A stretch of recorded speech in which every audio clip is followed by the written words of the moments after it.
fact, I've been rather hoping I'd be able to manifest today. Good. Sometimes, of course, much more complex and difficult. But I was hoping I might, for a few moments anyway, take up your valuable time. Please do. You know, I'm always very interested in what transpires on these occasions when you come together. Actually, you do make a very good combination as a group. I know you don't all sit together, as it were, regularly for experience or development of psychic powers, but when you come here, invariably you come together as a group. I know it's only on occasions. Almost one wonders why it were not possible to make it a regular thing.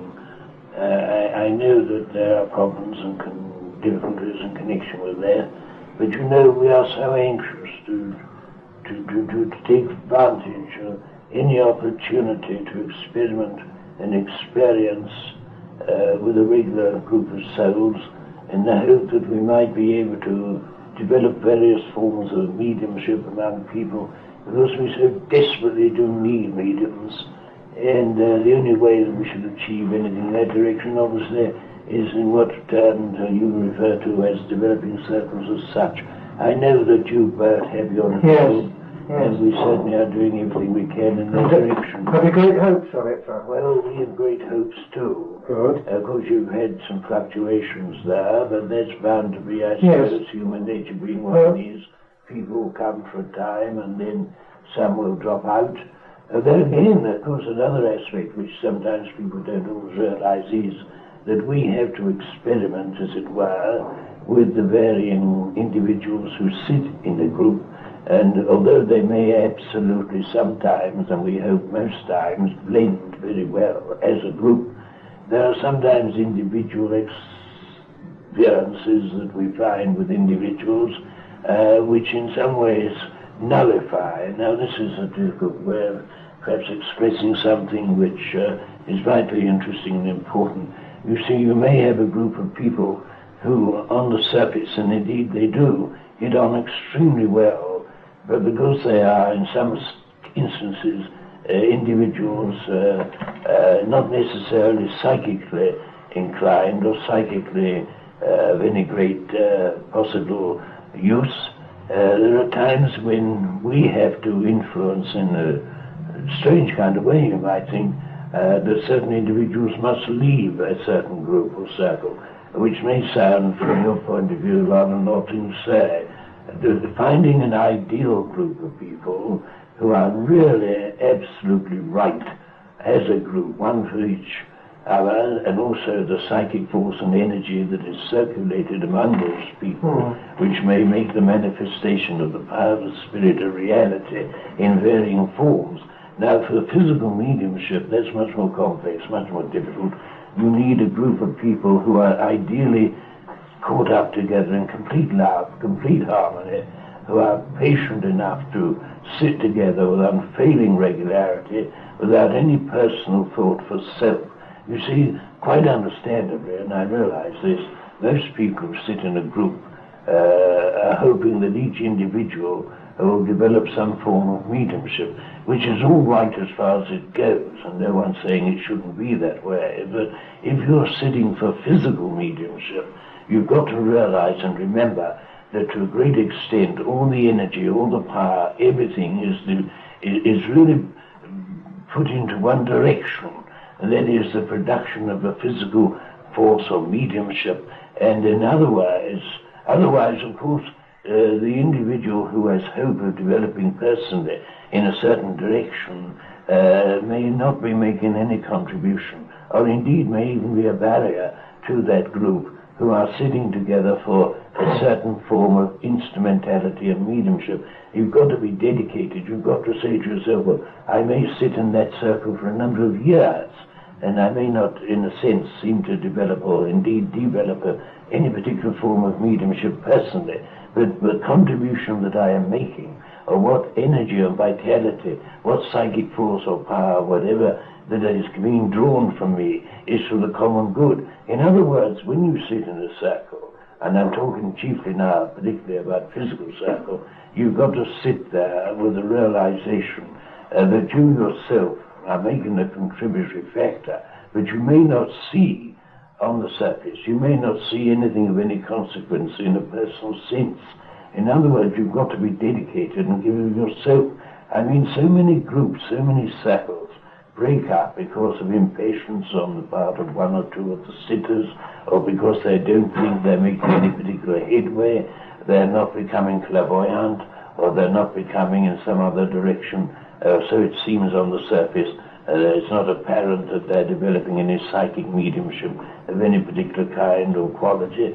What one should realize is that if you have a circle that is really dedicated, who are prepared individually and collectively to forget themselves, to give completely of themselves for the common good, that circle will rise above material things, and that you will eventually, by your contribution, individually and collectively, create an atmosphere and a condition of a psychic force and energy of such a quality that we can utilize that power, we can break through, we can open up, as it were, the way to a form of mediumship which is rare and difficult to achieve. I mean, we constantly hear of people saying, oh, I don't know, we don't seem to have that form of mediumship anymore, it seems to be a thing of the past. But I can tell you with an absolute assurance that if a dedicated group of people sit together in love and in harmony, prepared to make sacrifices if necessary, that they shall come together for the common good in one accord, in love and in harmony, eventually the power of that group will be such that we shall be able to break the barrier between the two worlds. And I know that you are sitting in that way, and your dear friends that are with you, and I think indeed, I know that you're well on the way. But of course, when I come here and I see you as a group, I know there are occasions when some of you are not able to be present, and that, of course, I completely and absolutely understand. And I do realize that individually at times the human nature element of self comes into it, that you want a personal message, obviously, indeed, at times from some one person that you've known and loved, and of course, obviously, at other times when one has people gathered together, often people who've never met each other before, who come here, as it were, in the hope of receiving something of a personal nature, or contact with a loved one that they are very, very much caught up with still mentally and spiritually, and indeed are at a loss materially because they feel they have been separated from the loved person. They want the personal message. This we understand, and we go out of our way, we do everything that we possibly can to help the individuals concerned. But when you come as a group, as you do, more or less, we feel that we are justified, if that's the word, in taking advantage and bringing through or endeavoring to help certain individuals through who will have something, we hope, of merit to give. Not necessarily always perhaps the things that you would hope for, or think you would like, or contacts you would indeed desire. I mean, for instance, I remembered some while back now, indeed on several occasions, you have asked very much that we should get messages or contact with that very charming actress lady. Yes, Norma. Yeah, Norma Jean, Marilyn Monroe, yes, right? Well, of course, she has been through on various occasions, and in the early stages of our communication, she was a very disturbed person, and a very unsettled, very unhappy person, because of so many things that have happened since her passing, things that have been said, things that have been written, which are completely and absolutely untrue. And of course, as she has maintained, she did not commit suicide, and that has been something very much with her, and she's been very anxious that that should be rectified, that the truth should be told. But now, of course, she's risen above all that. She no longer feels drawn in a material sense.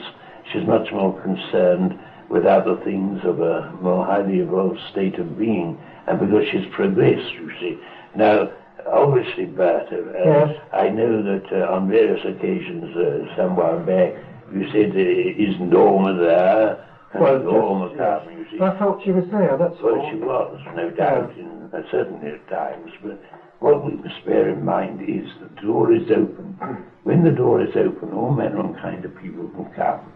But we are trying with your group, with this group, to rise above some of the more, if I may say so, mundane and more closely linked material aspects of communication. We want to get things through of value, so because you have this recording machine, you see, Yes. you get it on a tape, and that can be copied and distributed.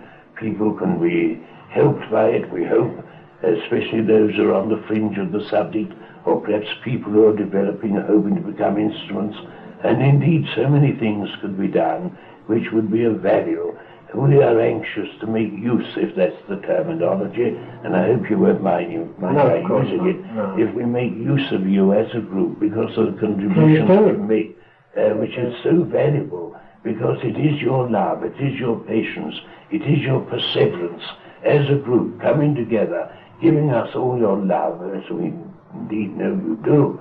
We feel that we want to use the time, we want to use the power, so that we can do something of real value, not just individually for self, but for the world, for your world, which is in such travail.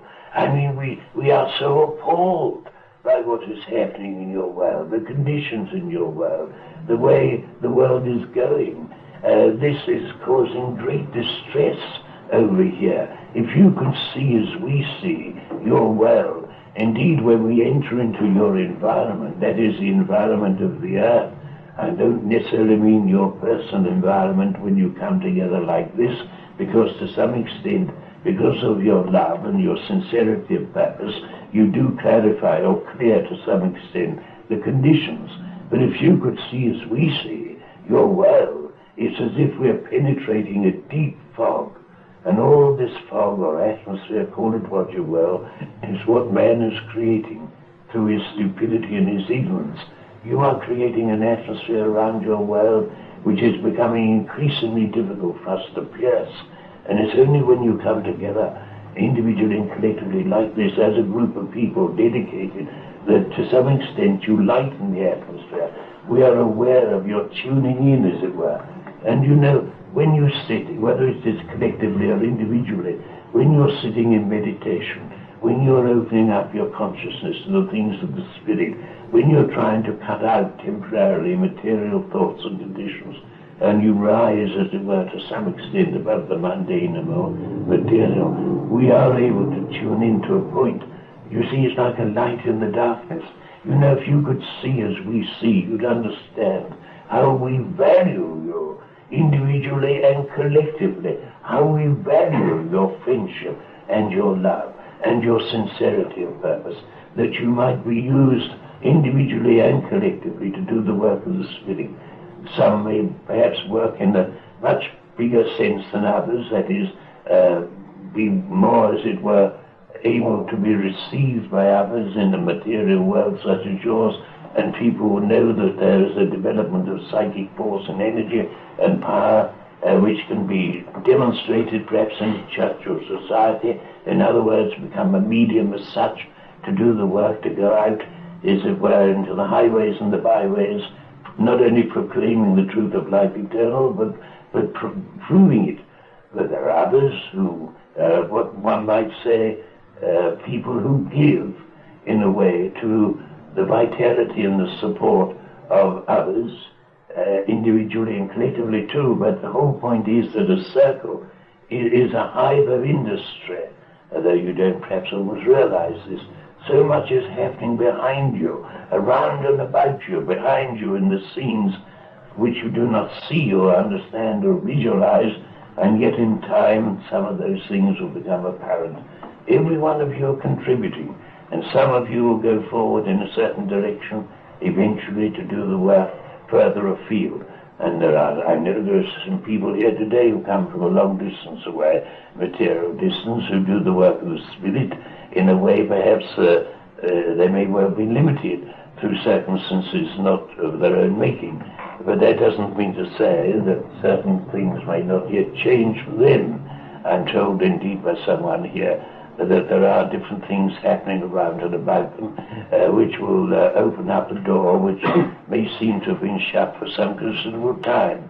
But that door is opening up, and there are changes for those two in the work of the Spirit, and indeed they will go forward in a way which may well surprise them.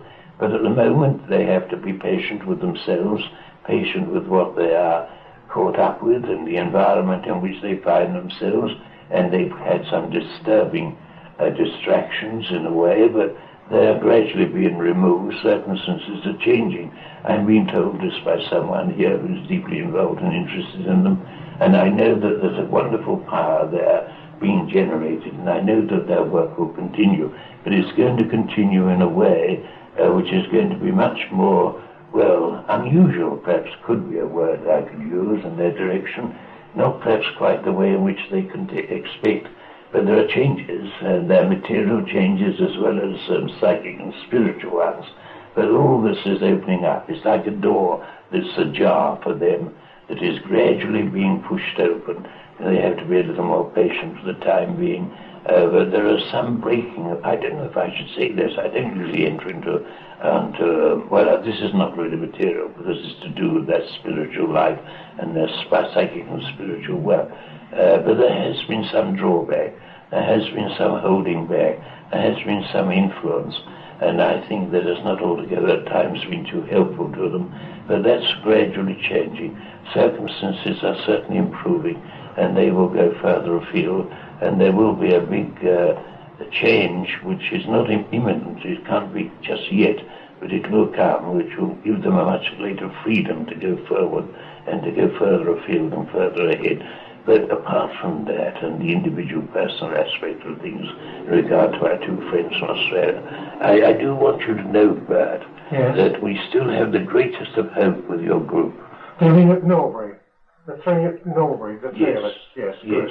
But you know, It's been quite a while now. I hope you don't mind my saying. No, please. But it's better to be small in number, in complete love and in harmony, generating the power and the force, than it is to have a lot of people who individually may be very nice people and indeed collectively get on extremely well, so it seems, and no doubt they do to a point, but they're not necessarily always right from a psychic sense. And this is the thing that sometimes people don't understand. You may have a very nice group of individuals, collectively very nice, they get on very well together, but psychically they're on an entirely different footing or level. You know, it's very difficult to explain these things because when you're talking about material things, you can go in that direction. But when you're talking about psychic things, you can go in another direction. And then when you're talking about spiritual things, you can go into another direction. It's when you get the three aspects in complete harmony, working together, that is when we make progress, or when, rather should we say, the circle, or the individuals in the circle make real progress.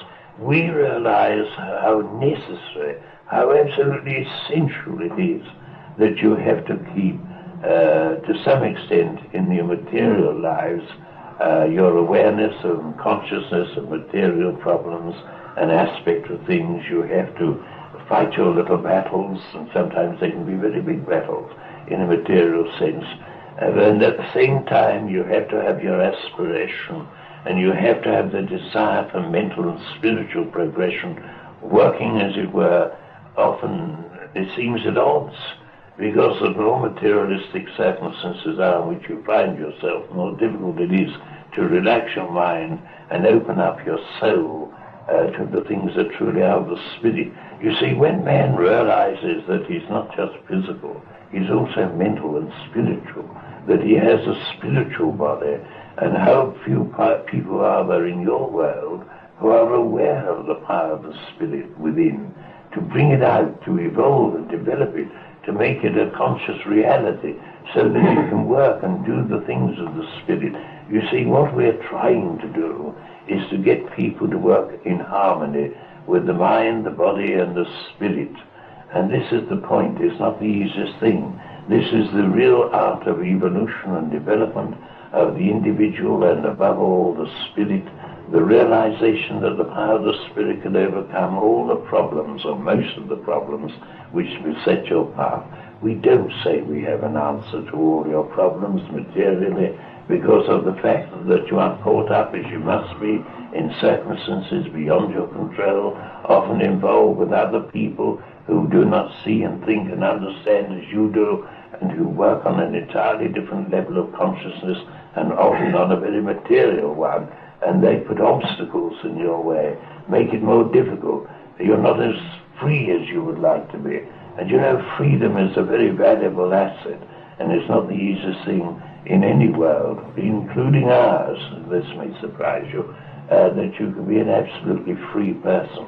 I'm not saying that we are, as it were, told we have to do this or told we have to do that.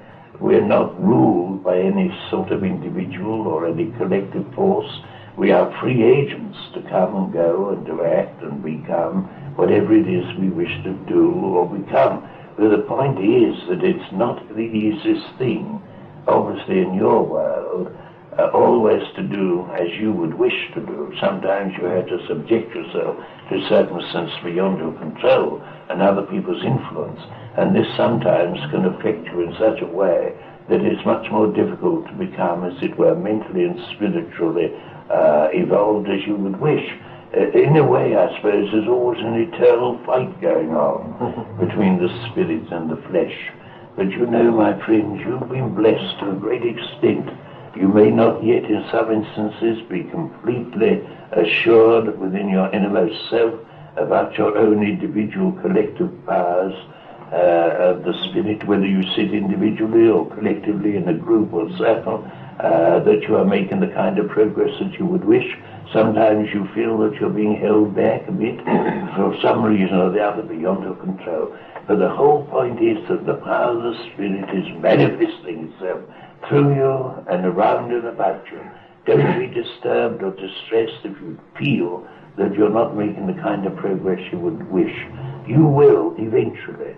Circumstances will be brought to bear in certain directions which will make it clearer the path which you should tread. If you are determined, if you are absolutely assured within yourself that you want and you will do the work of the Spirit, that you will become an instrument of the Spirit, in spite of all the odds, all the complexities, all the difficulties, you will continue to develop and evolve,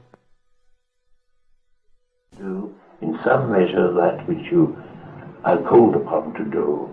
No one need ever fear that they cannot achieve if you have the will and the desire to forget self in loving service, and this is the vital point. You've got to forget self. Selflessness is an important thing if you wish to achieve anything of the mind and of the spirit. You've got to put yourself in a sense in the background, and you've also got to make sacrifices. To give is the most important factor. To give of yourself in love and the desire to serve and to indeed to do the work of the Spirit, you must lose your identity to some extent before you can find your true self.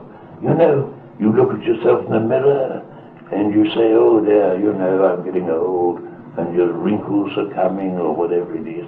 And that's as you see yourself. And of course you know as well as I do that the reflection is not in a sense a reality. The reality is deep within you. It's what you are deep down inside, not what you see yourself as, or others indeed sometimes see you as. It's what you know or should know of your true self. Let that evolve, let it develop, let it expand its vision.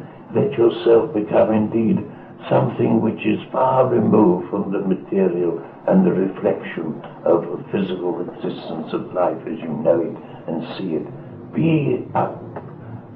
Be sure within your innermost soul that you have the power within to overcome, that you are a spiritual being while yet encased in flesh, Let that spirit break the bonds that bind it, and let that spirit do the work and think of the things that are of the spirit. Not one of you here cannot, to some extent, be an instrument of the spirit. Indeed, I go as far as to say you are all instruments of the spirit. Don't hold back. Go forward and know that we are with you. And as you expand your vision, so you will come closer and closer in touch and in harmony with us. We love you. We expect perhaps sometimes too much from you, but we know you have the strength within to overcome.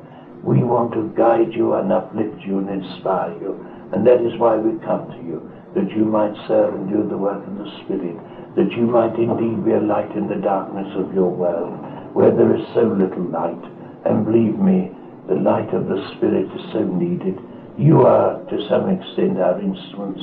Be of good heart, be of good faith, strengthen your resolve, and give from yourselves to us all that you can give. It's a great joy and pleasure to come talk to you. Perhaps I have taken so much more time than I intended. It's because I love you and I feel drawn to you, and I know of the possibility that you have within yourselves and the work that could be done and the comfort and joy that you can give to others who are less enlightened. Be of good faith, my friends. My love and my peace and my blessings be with you. Goodbye. Could you tell us who you are again, please?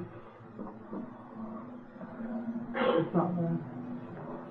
Nice. You come. Nice. You get a surprise when you know. It's very good there. That's lovely. And that's worthwhile, and you can pass that on to people. You ask Mickey the name, and you'll get it. Do you know who it is? Yes. You've spoken before. Oh, that water's good. Yes, a nice talk. Lovely. Lovely, yes. That's what it's all about, isn't it? It is. Yes, indeed, yeah. Let people listen to How are you. you, Jimmy? Hi, thank you, Mick. Who was that that just gave us a talk? Well, if he doesn't want to give his name, I thought you you see, gave the it. point is that Yeah. sometimes that I don't know how to put this without appearing to be a little. But I'm going to tell them who it was, so if you don't tell them, so... You see, a lot of people, I say a lot, there are lots of people on our side of life who have made a resolve, if that's a word, to return to Earth to do a special work. Well, perhaps when on Earth that person was very famous.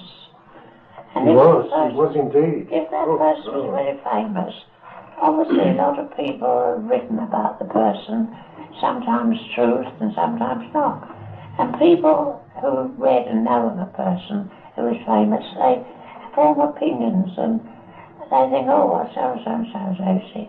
And often a person on this side who is evolved doesn't want to be judged by or be concerned with what they once were. It's what they are now and what they have discovered, what they have become. Not what they was, it's what they are. And therefore, you see, when one person talks, they're not necessarily talking just for himself. They're talking from many other people over here who come as a group, as a band of highly evolved souls who have a specific work to do, you see. It's very difficult. But if they don't want to give their name, it's up to He didn't say he didn't want to give his I think he name. gave it at the beginning, but we didn't hear it properly. Oh, Well, that's what we come for anyway, Mickey, to learn.